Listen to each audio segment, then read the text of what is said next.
You know, if you read the Lewis and Clark journals, you'll come across the part where the buffalo are falling over the falls and collecting at the bottom in great piles of decaying buffalo in of various states. And that was before before the Rockies or a little into the Rockies. It's definitely not in the Rockies mountain area because buffalo just weren't being found in the Rocky Mountain area, but they were all east of that through the Yellowstone National Forest at the very least. And it's interesting. I could picture what it would have been like. What a sight to watch these buffalo on the top of the falls trying to swim across in just great herds. And then when you get to the bottom of the falls, you'll see the stragglers that couldn't quite make it, dead on the washing up on the shore in various states of decay, feeding the local crows and scavengers, the wolves, feeding, making them happy.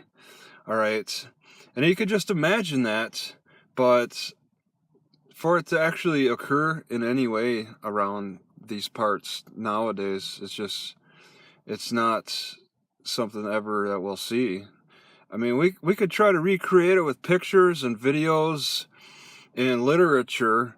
We can create 3D, you wear that face mask and you have the 3D and you could just like explore around with that. You see a lot of the new games coming out where you could explore around dinosaur lands and interact with them, maybe punch a Tyrannosaurus, but that doesn't actually bring the real animal to life still.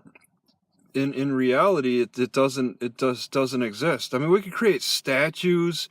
I've seen statues of like, for example, I've seen statues of elk in Idaho in several different places around the Boise area. But in all the places I've been in Idaho, I've never seen a single elk. Barely any deer. Really, I don't recall seeing any deer. In the very northern part, the smaller tip of Idaho, when I was coming down, I saw like 3 or 4 of them on a far distant hill that actually saw me and started running for their life.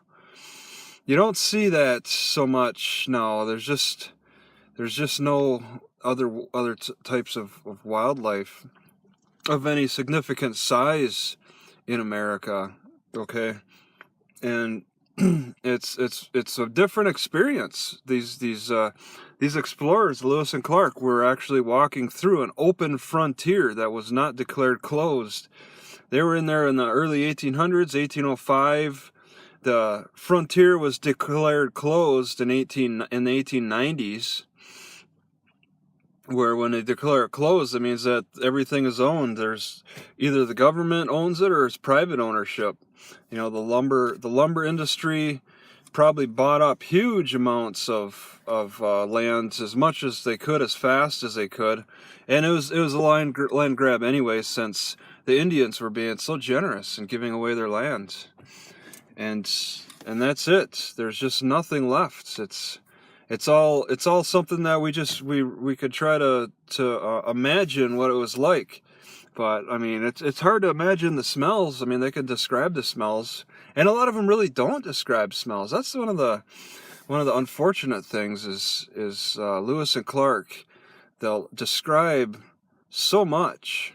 Okay, they'll give you an idea of what it was like to the look of certain roots. I can kind of imagine or animals and just the various parts of them, but that's on sight. You don't. They kind of describe feel by describing the fur. All right, but then they tried to describe the sounds that some of these animals are making. Imagine the sound of herds of buffalo running through a field. It's just amazing. I mean, it sounds like it would be amazing. I don't know. But the smell too, I'm sure there's going to be a particular scent. Maybe some are more pleasant than others. I'll tell you, when I've walked close to fairly large herds of elk, there's definitely a musty smell there. and every animal has a unique smell. The bear, these white bear that they were referring to, there's a lot, like it was a big feat for the Indians to actually kill a white bear, and I don't know what kind of white bear they're talking about. Sounds like it's a polar bear, but not quite.